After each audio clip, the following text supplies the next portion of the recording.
Hello there, and welcome to another edition of iWake. Today is Tuesday, April 23rd, 2013, and I'm Tim. This is the Apple News edition of iWake. So welcome back to another edition of iWake. Today's show will cover Apple news of recent past week or so. And this may be the last audio version only that I'm releasing out there because I've been struggling. Many of you may have noticed that the video version goes up right away, but the audio version is not even showing up in many cases. So the past two episodes have not shown up at all in iTunes, even though I'm releasing these into the podcast feed the way it's supposed to be done.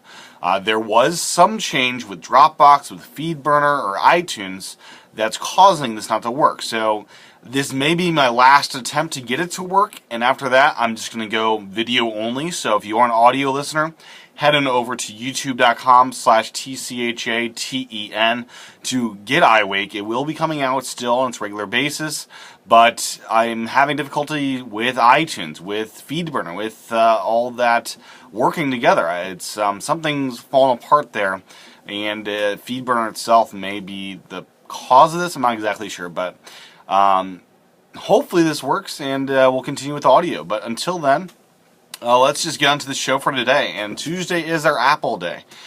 First up today is Apple has slashed the prices on second and third generation iPads refurbished if it has cellular data by $50 additional. So you're looking at a starting price now of, instead of $459, $409 for the third generation cellular, and you're looking at a price of $349 instead of $399 for the entry iPad 2 with cellular data. This is a really awesome thing they've done, so very cool news there. Next up today, Netflix has announced they will be offering a $12 a month family streaming plan. So for $12 a month, you get 4 streams instead of the $8 a month getting only 2 streams concurrently. So if you're in a situation where you're trying to share a lot of streams, you have a family, you're all watching different things, this $12 plan is coming out soon and will fill that gap. Next up today is an example of Pebble Watch having its API used by developers.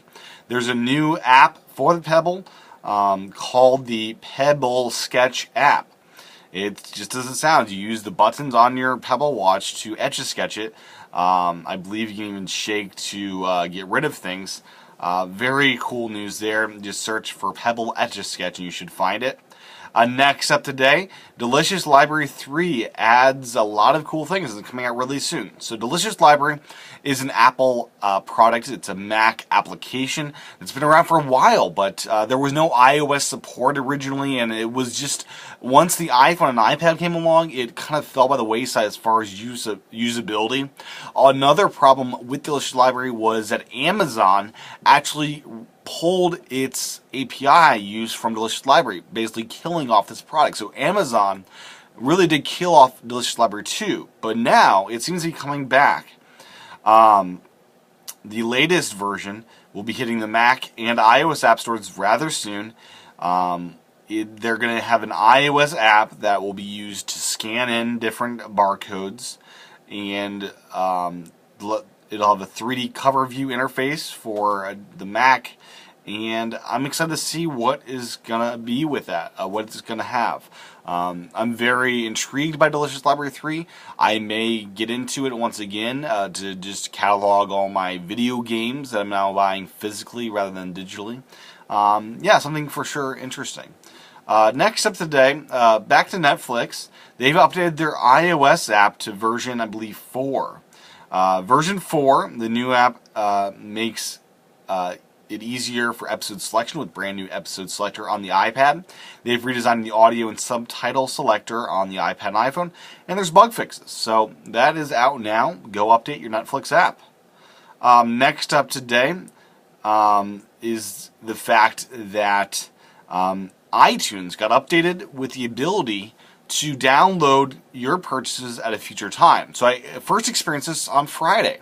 I went to buy the Silver Lining Playbook, and it said, would you like to download it now or later? I hit later, and it said you can go to your purchase history and download this whenever you want. And that's a really cool thing. It's not in your download queue anymore. It's just you're able to download it from the cloud, as it should have been all along. You can even do this from iOS. So say you want to buy the Lord of the Rings HD bundle in iTunes. You can now hit download later, and you can download it later. It's pretty cool. So that's something of note there. Very, very good update. Next up, Apple reveals that Siri data is kept for 2 years. So if, that's just something of note there, that they actually keep anonymous data for 2 years from Siri. Next up today is the fact that Twitter has launched a music app. And it integrates with iTunes and Spotify in some way. What's interesting about this is it feels like Ping 2.0. This is not a service for actually having music with Twitter. It's more of a sharing stuff with Twitter and discovering music with Twitter. It's an unusual app, something that I'd like to call Ping 2.0, as it seems to integrate nicely with iTunes. So that's something just really interesting that I'm going to play around with more and more and give you guys more feedback as I have it. And I believe that will actually do it for today's episode of iWake.